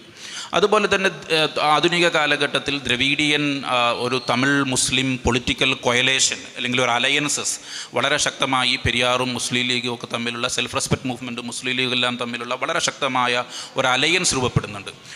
ഈ 2-3 വിഷയങ്ങളെ കേന്ദ്രീകരിച്ചുകൊണ്ട് പലപ്പോഴും ഈ തമിഴ് മുസ്ലിങ്ങൾ അവരുടെ ഐഡൻറ്റിറ്റി ലോക്കലാണ് അല്ലെങ്കിൽ അവരുടെ ആ ലോക്കൽ ഐഡൻറ്റിറ്റിയെ ഊന്നിക്കൊണ്ടുള്ള പഠനങ്ങളാണ് പലപ്പോഴും നടക്കാറുള്ളത്. ഞാൻ സൂചിപ്പിച്ചതുപോലെ നമ്മൾ മുസ്ലിങ്ങളെ പറ്റിയുള്ള ഇന്ത്യയിലെ സോഷ്യൽ സയൻസ് പഠനങ്ങൾക്ക് വലിയ പരിമിതിയുണ്ട്. അടുത്ത കാലത്ത് വളരെ ചർച്ച ചെയ്യപ്പെട്ട ഒരു പുസ്തകമാണ് പ്രതിനവ് അനിൽ എഴുതിയ another India, the making of the world's largest Muslim minority എന്ന് പറയുന്നൊരു പുസ്തകമുണ്ട്. അതിൽ അദ്ദേഹം മുസ്ലിം സാമൂഹിക ശാസ്ത്ര പഠനങ്ങളെക്കുറിച്ച് അദ്ദേഹം പറയുന്നത്, അല്ലെങ്കിൽ ചരിത്ര പഠനങ്ങളെക്കുറിച്ച് അദ്ദേഹം പറയുന്നത്, ഇവ ചരിത്രമല്ല, ഇവ ഹിസ്റ്റോറിക്കൽ മാനിഫെസ്റ്റോയാണ്. മുസ്ലിങ്ങളുടെ ഭൂതകാലത്ത് പാർട്ടീഷൻ്റെ വലിയൊരു ഭാരം അവർ പേറുന്നുണ്ട്. വർത്തമാനകാലത്ത് സർവൈവലുമായി ബന്ധപ്പെട്ട ഹിന്ദുത്വ രാഷ്ട്രീയത്തിൻ്റെ ഉൾപ്പെടെയുള്ള വെല്ലുവിളികൾ അവർ നേരിടുന്നുണ്ട്. ഫ്യൂച്ചറിലേക്ക് ഒരു പാലം ഇട്ടുകൊടുക്കണം. അങ്ങനെയുള്ള ഒരു സമൂഹം എങ്ങനെ ചരിത്രം എഴുതും അല്ലെങ്കിൽ എങ്ങനെ സാമൂഹിക ശാസ്ത്രത്തെ സമീപിക്കും? ഇങ്ങനെ ഒരു പരിസരത്ത് നിന്ന് നമ്മൾ ഈ ചരിത്രത്തെ നോക്കുമ്പോൾ പലപ്പോഴും ഇത്തരം ചരിത്ര രചനകൾ മുസ്ലിങ്ങളുടെ പ്രാദേശികത്വത്തെയും അല്ലെങ്കിൽ അവരുടെ സഹവർത്തിത്വത്തെയും ഒക്കെയാണ് പലപ്പോഴും ഫോക്കസ് ചെയ്യാറുള്ളത്. ഇതിനപ്പുറം ഈ ഒരു സിൻക്രറ്റിക് ട്രഡീഷൻ്റെയോ അല്ലെങ്കിൽ ഈ ഒരു ലോക്കൽ ഷെയർഡ് കൾച്ചറൽ റിലേഷൻ്റെയോ അപ്പുറം അല്ലെങ്കിൽ അതിൽ നിന്നും കൂടുതൽ നുവാൻസ്ഡ് ആയിട്ടുള്ള റിലേഷൻസിലേക്ക് പലപ്പോഴും നമുക്ക് കടക്കാൻ സാധിക്കാറില്ല എന്നുള്ളത് സാമൂഹിക ശാസ്ത്ര പഠനങ്ങളുടെ ഒരു വെല്ലുവിളിയാണ്. അതിനാൽ തന്നെ തമിഴ് ഐഡൻറ്റിറ്റിയെ കോണ്ടസ്റ്റ് ചെയ്യുന്ന അറബി മലയാളം, ഇപ്പോൾ JBP മോർ അദ്ദേഹത്തിൻ്റെ അറബി മലയാളത്തെക്കുറിച്ചുള്ള പഠനത്തിൽ പറയുന്നത് അറബി മലയാളവുമായി ബന്ധപ്പെട്ട് ശക്തിയാർജിച്ചു വരുന്ന പ്രിൻ്റ് കൾച്ചറും മുസ്ലിങ്ങൾക്കിടയിൽ ഒരു സെപ്പറേറ്റ് ഐഡൻറ്റിറ്റി രൂപപ്പെടുത്താൻ കാരണമായി എന്ന് അദ്ദേഹം പറയുന്നുണ്ട്. അത്തരം സെപ്പറേറ്റ് ഐഡൻറ്റിറ്റിയെ പലപ്പോഴും നമ്മൾ ഈ പഠനങ്ങളിൽ കാണാറില്ല. അല്ലെങ്കിൽ സിൻക്രറ്റിക് ട്രഡീഷനെ ഹിന്ദു കൾച്ചറിൻ്റെ അഡാപ്റ്റേഷനായിട്ടാണ് പലപ്പോഴും കടം കൊള്ളുന്നതായിട്ടാണ് പലപ്പോഴും കാണാറുള്ളത്. അതിനപ്പുറം ഈ സിൻക്രറ്റിക് കൾച്ചറിൻ്റെ ഒരു റിലീജിയസ് റേഷണൽ എന്താണ്, ഇത് പ്രാക്ടീസ് ചെയ്യുന്ന ആളുകൾ എങ്ങനെയാണ് ടെക്സ്റ്റിൻ്റെ അടിസ്ഥാനത്തിൽ ഇസ്ലാമിക പാരമ്പര്യത്തിൻ്റെ അടിസ്ഥാനത്തിൽ ഇവയെ അടയാളപ്പെടുത്തുന്നത് എന്ന് പലപ്പോഴും നമുക്ക് ഈ ബൈനറിയുടെ ഉള്ളിൽ നിന്ന് പഠിക്കുന്നത് കാരണം നമുക്ക് പലപ്പോഴും കാണാൻ കഴിയാറില്ല. അതുപോലെ തന്നെ തമിഴ് മുസ്ലിം മാരിടൈം ഹിസ്റ്ററിയുമായി ബന്ധപ്പെട്ട് അവരുടെ സൗത്ത് ഏഷ്യയുമായി ഉൾപ്പെടെയുള്ള കണക്ഷനുമായി ബന്ധപ്പെട്ട് അത്തരം പ്രദേശങ്ങളിലുള്ള തമിഴ് മുസ്ലിം ഡയസ്പോറിക് കമ്മ്യൂണിറ്റിയുടെ ചരിത്രവുമായി ബന്ധപ്പെട്ട് തമിഴ് മുസ്ലിം പ്രിൻ്റ് കൾച്ചറുമായി ബന്ധപ്പെട്ടെല്ലാം വളരെ ഗഹനത്തിലുള്ള ആഴത്തിലുള്ള പഠനങ്ങളുണ്ട്. തമിഴ്നാടിന് പുറത്ത് വിശിഷ്ട സൗത്ത് ഈസ്റ്റ് ഏഷ്യയുമായി തമിഴ് മുസ്ലിങ്ങൾ സൂക്ഷിച്ചു വരുന്ന ബന്ധത്തെയും ഈ ബന്ധം എങ്ങനെയാണ് പരസ്പരം സ്വാധീനിച്ചത് എന്നുമാണ് ഇത്തരം പഠനങ്ങളൊക്കെ കേന്ദ്രീകരിച്ചിരുന്നത്. ഫോർ എക്സാമ്പിൾ റിക്കി റോണിറ്റിയുടെ ഇസ്ലാം ട്രാൻസ്ലേറ്റഡ് തമിഴ് ഭാഷയും സംസ്കാരവും അറബി തമിഴും എങ്ങനെയാണ് തമിഴ്നാടിന് പുറത്ത് മലേഷ്യ, ഇന്തോനേഷ്യ, സിംഗപ്പൂർ മുതലായ പ്രദേശങ്ങളിൽ വ്യത്യസ്തമായി ഇസ്ലാമിൻ്റെ പ്രചാരത്തിലും ഇസ്ലാമിനെ പരിചയപ്പെടുത്തുന്നതിലും അതിൻ്റെ പങ്ക് പരിശോധിക്കുന്നുണ്ട്. അബ്ദുൽ ഖാദർ ഫക്കിരി അദ്ദേഹത്തിൻ്റെ പ്രിൻറ്റുമായി ബന്ധപ്പെട്ട പഠനത്തിൽ സൂചിപ്പിക്കുന്ന മുഖ്യമായൊരു കാര്യം തമിഴ് മാഗസിൻ അല്ലെങ്കിൽ തമിഴ് പ്രസ് കൾച്ചർ ആരംഭിക്കുന്നത് പലപ്പോഴും ബർമയിലോ മലേഷ്യയിലോ കുടിയേറിപ്പാർത്ത തമിഴ് കച്ചവടങ്ങളുമായി ബന്ധപ്പെട്ട് കുടിയേറിപ്പാർത്തിരിക്കുന്ന ശക്തരായ അല്ലെങ്കിൽ മീൻസ് ഫിനാൻഷ്യലി പവർഫുള്ളായ മുസ്ലിങ്ങളാണ് തമിഴ് പ്രിൻറ്റ് കൾച്ചർ അല്ലെങ്കിൽ പ്രസ് കൾച്ചർ തുടങ്ങുന്നത് എന്ന് അവർ സൂചിപ്പിക്കുന്നുണ്ട്. ഇതൊക്കെയാണ് തമിഴ്നാട്ടിലെ പൊതുവെ തമിഴ്നാട്ടിലെ മുസ്ലിം സാമൂഹിക പഠനങ്ങളെക്കുറിച്ചുള്ള ഒരു സൂചന. രണ്ട് കാര്യം കൂടി സൂചിപ്പിച്ചുകൊണ്ട് സമയപരിധി കരുതിക്കൊണ്ട് ഞാൻ അവസാനിപ്പിക്കാം. ഞാൻ തമിഴ്നാട്ടിൽ പോയതിന് ശേഷം ഞാൻ എൻ്റെ റിസർച്ച് മേഖല മലയാളി മുസ്ലിങ്ങളെ സംബന്ധിച്ചാണ്, മാപ്പിള മുസ്ലിങ്ങളെ സംബന്ധിച്ചാണ്. ആധുനികതയുമായി കൊളോണിയലിസവുമായി അവരെങ്ങനെ എൻഗേജ് ചെയ്തു എന്നതാണ് ഞാൻ പ്രധാനമായും എൻ്റെ PhD ഉൾപ്പെടെയുള്ള പഠനങ്ങളിൽ എൻ്റെ അന്വേഷണം. തമിഴ് മുസ്ലിങ്ങൾ എങ്ങനെ കൊളോണിയലിസവുമായി എൻഗേജ് ചെയ്തു. തമിഴ്നാട്ടിൽ പോയാൽ നമുക്ക് ഇതുപോലെയുള്ള ഒരു ആൻറ്റി കൊളോണിയൽ അസേർഷൻ നമ്മുടെ ഫുട്ബോൾ അനൗൺസ്മെൻറ്റിലും കല്യാണ വേദികളിലും വരെ ആൻറ്റി കൊളോണിയലിസത്തിൻ്റെ പാരമ്പര്യം അവകാശപ്പെടുന്ന ഒരു സമൂഹമാണ് നമ്മൾ. ബട്ട് തമിഴ്നാട്ടിൽ അങ്ങനെ ഒരു അസേർഷൻ നമുക്ക് കാണാൻ കഴിയാറില്ല. പോർച്ചുഗീസ് കാലഘട്ടത്തിൽ നമ്മൾ നേരിട്ട അതേ രീതിയിലുള്ള സമാനമായ വെല്ലുവിളികൾ തമിഴ്നാട്ടിലെ മരക്കയാർ മുസ്ലിങ്ങൾ ഉൾപ്പെടെയുള്ള കോസ്റ്റൽ ഇൻ്റർനാഷണൽ ട്രേഡിൻ്റെ ഭാഗമായിരിക്കുന്ന കമ്മ്യൂണിറ്റി നേരിടുന്നുണ്ട്. എന്നിരുന്നാലും അവരുടെ ഇടയിൽ അല്ലെങ്കിൽ ഇത്തരം ജിഹാദ് പ്രൊമോട്ട് ചെയ്യുന്ന ലിറ്ററേച്ചറുകൾ അവരുടെ ഇടയിൽ ഏതെങ്കിലും ലിറ്ററേച്ചറുകൾ ഉണ്ടോ എന്ന് പോലും പലപ്പോഴും സംശയമാണ്. അല്ലെങ്കിൽ അത് കണ്ടെടുക്കുകയോ വേണ്ട രീതിയിൽ ട്രാൻസ്ലേറ്റ് ചെയ്യപ്പെടുകയോ പഠനവിധേയമാക്കുകയോ പോപ്പുലറൈസ് ചെയ്യപ്പെടുകയോ ചെയ്യുന്നില്ല.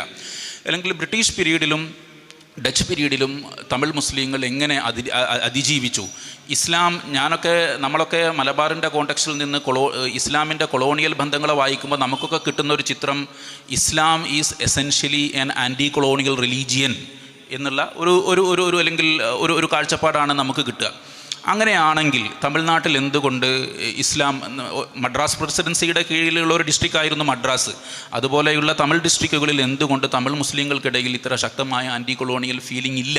അത്തരം ചില ആലോചനകൾ പരിശോധിച്ചപ്പോൾ എനിക്ക് മനസ്സിലായ ഒന്ന് രണ്ട് കാര്യങ്ങൾ കൂടി സൂചിപ്പിക്കുകയാണ്. അത് ഒന്ന്, പോർച്ചുഗീസ്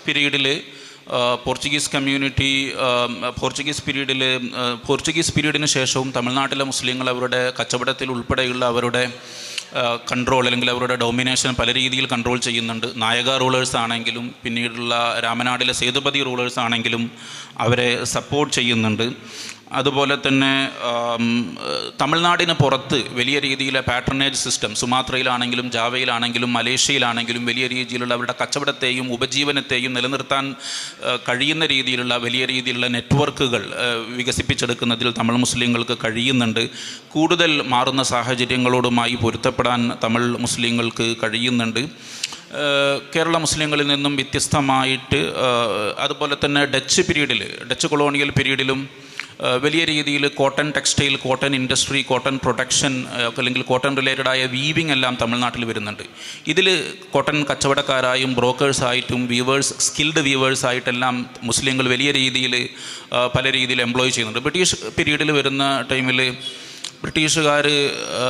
ബ്രിട്ടീഷ് ഭരണം നോർത്ത് ഇന്ത്യൻ മുസ്ലിംസ് അല്ലെങ്കിൽ മുഗൾ കൾച്ചറൽ ഹെറിറ്റേജ് അരിസ്റ്റോക്രാറ്റിക് മുസ്ലിംസിന് ഒരു കൾച്ചറൽ ഷോക്കാണ്. അവരുടെ അധികാരം നഷ്ടപ്പെട്ടു.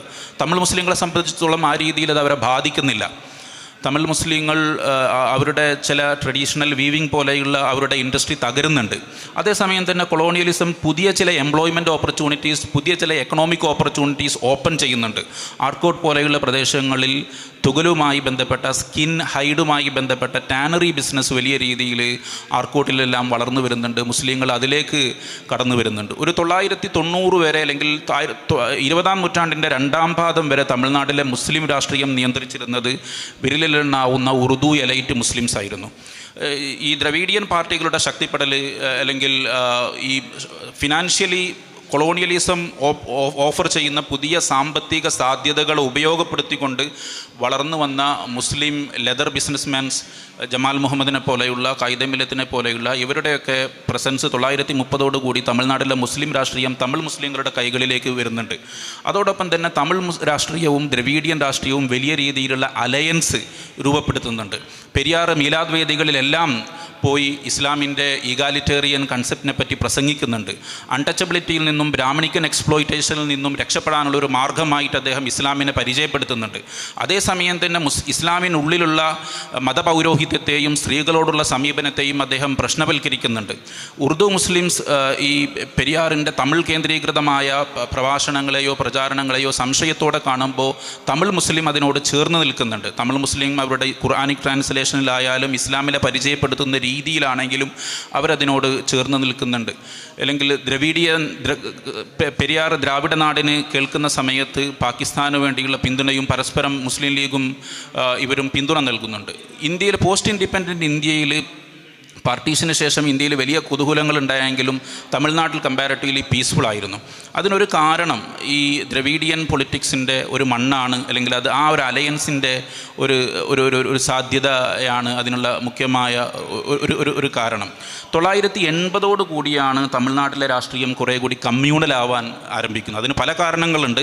980 കൂടി രാജ്യത്ത് മൊത്തം വളർന്നു വരുന്ന ഹിന്ദുത്വ പൊളിറ്റിക്സ്, അല്ലെങ്കിൽ മീനാക്ഷിപുരം കൺവേർഷനുമായി ബന്ധപ്പെട്ട് ഉടലെടുക്കുന്ന ദേശീയ തലത്തിൽ വരെ ശ്രദ്ധയാകർഷിച്ച വിവാദങ്ങൾ, അതുപോലെ തന്നെ ബാബരി മസ്ജിദിൻ്റെ ധ്വംസനം, 998 Coimbatore riots and Coimbatore bomb blast ഉൾപ്പെടെയുള്ള പല അല്ലെങ്കിൽ ദ്രവീഡിയൻ പാർട്ടികൾ പലതും NDA അലയൻസിൻ്റെ ഭാഗമായി മാറുന്നത്, ഇതെല്ലാം ഒരു തരത്തിലുള്ള ഇൻസെക്യൂരിറ്റി തമിഴ് മുസ്ലിം സമൂഹങ്ങൾക്കിടയിൽ സൃഷ്ടിക്കുന്നുണ്ട്. ഈ ഇൻസെക്യൂരിറ്റിയുടെ കോണ്ടെക്സ്റ്റിലാണ് മുസ്ലിം ലീഗ് കമ്പാരിറ്റീവ്ലി പ്രാധാന്യം നഷ്ടപ്പെട്ട ഒരു സംഘടനയായി മാറുകയും തമിഴ്നാട് മുസ്ലിം മുന്നേറ്റ കഴകം പോലെയുള്ള സംഘടന എല്ലാം ശക്തമായി വരികയും ചെയ്യുന്നത്. ഗൾഫ് മൈഗ്രേഷനോടുകൂടി 970 ഗൾഫ് മൈഗ്രേഷനോടുകൂടി തമിഴ് ഇസ്ലാമിൽ വേറെ ചില മാറ്റങ്ങൾ കൂടി സംഭവിക്കുന്നുണ്ട്. ഇപ്പം നമുക്ക് കേരളത്തിൽ സംഘടനയ്ക്ക് വെളിയിൽ ഇസ്ലാമിക ജീവിതം സാധ്യമാണെന്ന് ചോദിച്ചാൽ അത് അസാധ്യമാണ് എന്നാണ് ഞാൻ പറയുക. ബട്ട് തമിഴ്നാട്ടിൽ അത് സാധ്യമായിരുന്നു. ബട്ട് തമിഴ്നാട്ടിൽ ഗൾഫ് മൈഗ്രേഷനോടുകൂടി വഹാബി മൂവ്മെൻറ്റ് അല്ലെങ്കിൽ തൊയ്യീദി മൂവ്മെൻറ്റ് വളരെ ശക്തമായി വളർന്നു വരുന്നുണ്ട്. ഇത് തമിഴ്നാട്ടിലെ ഇസ്ലാമിനെ പറ്റി അല്ലെങ്കിൽ പാരമ്പര്യ ഇസ്ലാമിനെ വലിയ രീതിയിൽ വിമർശനങ്ങൾക്ക് വിധേയമാകുന്നുണ്ട്. പാരമ്പര്യ ഇസ്ലാം വലിയ രീതിയിൽ റീഡിഫിനിഷന് വിധേയമാകുന്നുണ്ട്. ഈ രീതിയിൽ തമിഴ്നാട് അടുത്ത കാലത്ത് വലിയ രീതിയിൽ അതിൻ്റെ റിലീജിയസ് ലാൻഡ്സ്കേപ്പിൽ വലിയ രീതിയിലുള്ള മാറ്റങ്ങൾ തമിഴ്നാട് നേരിടുന്നുണ്ട്. സമയപരിമിതി പരിഗണിച്ച് ഞാൻ നിർത്തുന്നു. ഇനി നമുക്ക് ചർച്ചയിൽ കൂടുതൽ കാര്യങ്ങൾ സംസാരിക്കാം. ഇനി ഇൻട്രഡക്ഷനുള്ള സമയമാണ്, സംശയങ്ങൾ ചോദിക്കാം. ഒരു ഐതിഹ്യം അല്ലെങ്കിൽ എഴുത്തും വായനയൊക്കെ കിട്ടുന്നത് കുറേ ഉസ്താദന്മാരുടെ പ്രഭാഷണത്തിലൂടെയും മറ്റുമാണ്. പക്ഷേ ഒരു റിസർച്ച് ഓറിയൻറ്റഡ് ആയിട്ടുള്ള പുസ്തകമോ അല്ലെങ്കിൽ അത്തരം പഠനങ്ങൾ വാസ്റ്റായിട്ടുള്ള ഏരിയയിൽ അത്ര വലിയൊരു വാറ് നടന്നിട്ടും അല്ലെങ്കിൽ പാണ്ഡ്യരാജാക്കന്മാരുടെ കാലത്ത് ഒക്കെയാണെന്ന് പറഞ്ഞു കേട്ടു. പക്ഷേ അതിൻ്റെ ഒരു റിസർച്ച് ഓറിയൻ്റായിട്ടുള്ള പഠനം ഉണ്ടായിട്ടുണ്ടോ ശരിക്ക്? അതേപോലെ രാമേശ്വരത്ത് പോകുമ്പോൾ ആദം നബിയുടെ മക്കളുടെ മക്ബറയാണെന്നൊക്കെ സൂചിപ്പിക്കുന്ന ഖബറുകൾ വലിയ നീളത്തിൽ കാണുന്നുണ്ട്. അത്തരം ഇതിലൊക്കെ ഒരു കൃത്യമായ തെളിവ് അടിസ്ഥാനത്തിൽ പറയാൻ പറ്റുന്ന രചനകളൊക്കെ ഉണ്ടായിട്ടുണ്ട്, റിസർച്ച് ഓറിയൻ്റഡ് ആയിട്ടുള്ള പഠനങ്ങൾ ഉണ്ടായിട്ടുണ്ടോ എന്നാണ് ചോദ്യം. ഒന്നാമത്തെ ചോദ്യം ഏർവാടിയുമായി ബന്ധപ്പെട്ടിട്ടുള്ള പഠനങ്ങളുണ്ട്. എൻ്റെ തന്നെ ഡിപ്പാർട്ട്മെൻറ്റിലെ ബാദുഷ, അദ്ദേഹം റിട്ടയറായി. ഏകദേശം 30ഓളം PhD തീസിസ് ഗൈഡ് ചെയ്ത ആളാണ്. അദ്ദേഹത്തിൻ്റെ PhD പ്രബന്ധം ICHR സപ്പോർട്ടോടുകൂടി പബ്ലിഷ് ചെയ്തതാണ്. ഏർവാടിയുമായി ബന്ധപ്പെട്ട്, ഏർവാടിയുടെ ചരിത്രവുമായി ബന്ധപ്പെട്ടാണ് അദ്ദേഹത്തിൻ്റെ PhD പ്രബന്ധം. രണ്ടാമത് ആദം നബിയുടെ മക്കളുടെ ആബീൽ ആൻഡ് ഖാബീൽ അവരുടെ ഖബറുകൾ രാമേശ്വരത്ത് ഉണ്ട് എന്നതുമായി ബന്ധപ്പെട്ട് ഈ തമിഴ് ഇസ്ലാമിൻ്റെ ഞാൻ സൂചിപ്പിക്കണം എന്ന് വിചാരിച്ചൊരു കാര്യമാണ്, വിട്ടുപോയതാണ്, ഇപ്പോൾ സന്ദർഭം എന്നതിനാൽ സൂചിപ്പിക്കുന്നു. തമിഴ് ഇസ്ലാമിൻ്റെ ചരിത്ര പഠനങ്ങളിലെ പ്രധാനപ്പെട്ട ഒരു വെല്ലുവിളി റിട്ടൺ എവിഡൻസ് കമ്പാരറ്റീവ്ലി ലിമിറ്റഡ് ആണ് കേരളത്തെ കമ്പയർ ചെയ്യുമ്പോൾ. ഉള്ള റിട്ടൺ എവിഡൻസ് തന്നെ വേണ്ട രീതിയിൽ സംരക്ഷിക്കപ്പെട്ടിട്ടില്ല. നമുക്കെല്ലാം അതിൽ വലിയ റോള് ചെയ്യാൻ കഴിയുമെന്ന് ഞാൻ കരുതുന്നു. 3, ഒരുപാട് വാമൊഴി ഇതുപോലെയുള്ള ഓരോ നാട്ടിനും ഓരോ പ്രദേശത്തിനും ഓരോ സെറ്റിൽമെൻറ്റിനും അവരുടെ ഒറിജിനുമായി ബന്ധപ്പെട്ട് അവരുടെ സാംസ്കാരിക പാരമ്പര്യങ്ങളുമായി ബന്ധപ്പെട്ട് ഒരുപാട് വാമൊഴികൾ, കഥകൾ, പാട്ടുകളെല്ലാം ഉണ്ട്. ഇത് വേണ്ട രീതിയിൽ കളക്ട് ചെയ്യപ്പെടുകയോ ട്രാൻസ്ക്രിപ്റ്റ് ചെയ്യപ്പെടുകയോ ചെയ്യുന്നില്ല. ഇവിടെ വേറൊരു പ്രശ്നം ഉദിക്കുന്നത് കൺവെൻഷണൽ ഹിസ്റ്ററിയുടെ മെത്തഡോളജിയുമായി നമ്മൾ തമിഴ് മുസ്ലിങ്ങളെ പഠിക്കാൻ ചെന്നാൽ പരാജയപ്പെടാനുള്ള സാധ്യത കൂടുതലാണ്. ആന്ത്രപ്പോളജിയുടെയോ സോഷ്യോളജിയുടെയോ എത്നോഗ്രാഫിക്കൽ എൻക്വയറിയുടെയോ പോസിബിലിറ്റി കൂടി ഉപയോഗപ്പെടുത്തിയാൽ മാത്രമാണ് ഇത്തരം വാമൊഴി വഴക്കങ്ങളെയും ഇത്തരം നിത്യജീവിതത്തിൽ അവരുടെ വഴക്ക വഴിപാടുകളെയൊക്കെ നമുക്ക് പഠിക്കുവാനും മനസ്സിലാക്കുവാനും കഴിയുള്ളൂ. അവിടെ ഉണ്ടോ ഇല്ലയോ എന്നുള്ളതൊരു വിഷയം, ഒരു ചരിത്രപരമായൊരു വിഷയം. ബട്ട് അതിലുപരി എന്തിന് തമിഴ് സമൂഹം അങ്ങനെ ഒരു ഇമാജിനേഷൻ അല്ലെങ്കിൽ അങ്ങനെ ഒരു കഥ അത് ആ സമൂഹത്തെ രൂപപ്പെടുത്തുന്നത് അതിൻ്റെ പങ്കെന്താണ്? ഒരു 930കളിൽ മദ്രാസ് ലെജിസ്ലേറ്റീവ് അസംബ്ലിയിൽ നടത്തുന്ന ചൂടേറിയൊരു ഡിബേറ്റ് ഉണ്ട്, 940കളെന്ന് തോന്നുന്നു. അതിൽ ചോദിക്കുന്നത് മുസ്ലിങ്ങളുടെ രാജ്യത്തോടുള്ള കൂറും അവരുടെ പാരമ്പര്യമൊക്കെ ചോദ്യം ചെയ്യപ്പെടുകയാണ്. ആ സമയത്ത് തമിഴ്നാട്ടിൽ നിന്നുള്ളൊരു മെമ്പർ എണീറ്റ് നിന്ന് പറയുന്നുണ്ട്, ആദൻ നബി വന്ന മണ്ണാണിത്, ആദ്യത്തെ മുസ്ലിം അതുകൊണ്ട് ഈ നാട്ടിലെ ഏതൊരു സമൂഹത്തെക്കാളും ഈ നാട്ടിനോട് കടപ്പാടും ബന്ധവുമുള്ള ഒരു വിഭാഗം മുസ്ലിങ്ങളാണെന്ന് പറയുന്നുണ്ട്. ഞാനതിൻ്റെ ശരിതെറ്റുകളോ ചരിത്രപരമായിട്ടുള്ള വസ്തുതയിലേക്കോ പോകുന്നില്ല. ബട്ട് ഇത്തരം കഥകൾ, ഇത്തരം നെറേറ്റീവുകൾ സമൂഹം എങ്ങനെ അടയാളപ്പെടുത്തുന്നു എന്നതിൽ വളരെ മുഖ്യമായിട്ടുള്ള ഒരു പങ്കുണ്ട്. അതിന് കൺവെൻഷണൽ ഹിസ്റ്ററിക്ക് പരിമിതിയുണ്ട്. അല്ലെങ്കിൽ ഇതുപോലെയുള്ള ചരിത്രത്തെ പ്രോത്സാഹിപ്പിക്കുകയോ പഠിക്കാൻ താല്പര്യങ്ങൾ കാണിക്കുകയോ ചെയ്യുന്ന സംഘടനകൾക്കും കൂട്ടായ്മകൾക്കൊക്കെ തമിഴ്നാടിൻ്റെ ചരിത്ര പഠനവുമായി ബന്ധപ്പെട്ട് ഒരുപാട് ചെയ്യാനുണ്ട് എന്ന് സാന്ദർഭികമായി സൂചിപ്പിക്കുന്നു. അസ്സലാമു അലൈക്കും വറഹ്മത്തുള്ളാഹി. ഇവിടെ മഅബർ എന്ന സ്ഥലത്തെക്കുറിച്ച് പരാമർശിച്ച് ചില പുസ്തകങ്ങൾ വായിക്കുമ്പോൾ മഅബർ എന്നുള്ളത് കായൽ പട്ടണത്തിനടുത്തുള്ള ഒരു സ്ഥലമാണെന്ന് പറയുന്നു. എന്നാൽ ചില പുസ്തകങ്ങൾ വായിക്കുമ്പോൾ യമനിലുള്ള ഒരു സ്ഥലമാണ് മഅബർ എന്ന് പറയുന്നുണ്ട്. ചില പുസ്തകങ്ങളിൽ യമനിൽ നിന്ന് മഖ്ദൂമാർ കുടിയേറിയത് കൊണ്ട് അതിനെ ഓർമ്മപ്പെടുത്തുന്ന രീതിയിൽ മഅബർ എന്ന് പേരിട്ടതാണെന്ന് പറയുന്നുണ്ട്. ഇതിൽ ഏതാണ് ശരി? മഅബർ എന്ന പ്രദേശം, ഇത് ആ പേര് ഇതിന് കൊടുക്കുന്നത് അറബി ട്രേഡേഴ്സാണ്, ജോഗ്രഫേഴ്സ് ട്രേഡേഴ്സാണ് ഇതിന് ആദ്യമായിട്ട് പേര് കൊടുക്കുന്നത്. ഇതിൻ്റെ പേര് കൊടുത്ത് ആദ്യമായി യാക്കൂത്ത് ആണ് എന്നാണ് എനിക്ക് തോന്നുന്നത്. യാക്കൂത്ത് എന്ന ഒരു പേർഷ്യൻ സഞ്ചാരിയാണ് മഅബർ എന്ന പദം കൊടുത്തത് എന്ന് ഞാൻ വിചാരിക്കും. മഅബർ എന്നുള്ളതിൻ്റെ അർത്ഥം പാസേജ് എന്നാണ്. അതായത് ശ്രീലങ്കയുടെയും തമിഴ് കടലിടുക്കിൻ്റെയും അല്ലെങ്കിൽ തമിഴ് കടലോര പ്രദേശത്തിൻ്റെയും ഇടയിലുള്ള ഒരു പാസേജ്, ഒരു ഫെറി എന്നുള്ള അർത്ഥത്തിലാണ് ഈ പദം ഉപയോഗിക്കുന്നത്. മഅബർ പ്രദേശം യഥാർത്ഥത്തിൽ ഏതാണ് എന്നുള്ളത് ഒരു കൺഫ്യൂഷൻ ഉണ്ടാവും. ആദ്യമായി ഇതിന് പേര് കൊടുത്ത അറബികളാണെങ്കിലും പിന്നീട് ഈ പേരിൽ പല മാറ്റങ്ങൾ വരുന്നതായി കാണാം. കാരണം മധുരയെ ഭരിച്ചിരുന്ന, മധുരയിൽ രൂപപ്പെട്ട ഒരു മുസ്ലിം ഭരണകൂടമായിരുന്നു മഅബർ സുൽത്താനേറ്റ്. അപ്പോൾ അതിനും മഅബർ എന്നുള്ള പേരിലാണ് പേർഷ്യൻ ചരിത്രകാരന്മാർ അതിനെ രേഖപ്പെടുത്തുന്നത്. സത്യത്തിൽ മഅബർ എന്നുള്ളത് കൊണ്ട് ഉദ്ദേശിക്കുന്നത് വസാഫ്, അബ്ദുർ റഷീദ് ഇങ്ങനെയുള്ള പുസ്തകങ്ങളിലെല്ലാം നമുക്ക് കാണാം മഅബർ പ്രദേശം ഈ കടലോര മേഖല കന്യാകുമാരി, ഏകദേശം ഇന്ന് ഉള്ള കന്യാകുമാരി ഭാഗത്തു നിന്നും ആന്ധ്ര കോസ്റ്റ് വരെ വ്യാപിച്ചു കിടക്കുന്ന ഒരു വലിയ പ്രദേശമാണ് എന്നാണ് അവരെല്ലാം അതിന് കൊടുത്ത ഒരു നിർവചനം. എന്നിരുന്നാലും നമുക്ക് മനസ്സിലാക്കാൻ കഴിയുന്നത് അവിടെയുള്ള പാണ്ഡിത്യത്തിൻ്റെ അർത്ഥത്തിലായാലും അവിടെ നിന്ന് കിട്ടിയുന്ന, അതായത് കായൽപ്പട്ടണത്തിൽ നിന്നും നമുക്ക് ലഭിച്ചിട്ടുള്ള മുസ്ലിം പേരുകളുടെ അടിസ്ഥാനത്തിലും അത് മുസ്ലിം വ്യാപാരികളുടെ പേരുകളുടെ അടിസ്ഥാനത്തിലെല്ലാം മഅബർ എന്നുള്ളതിൻ്റെ ഒരു പ്രധാന ലൊക്കേഷനായിട്ടുള്ളത് കായൽപ്പട്ടണമായിരിക്കാം എന്നുള്ളത് നമ്മൾ അനുമാനിക്കുന്നതാണ്.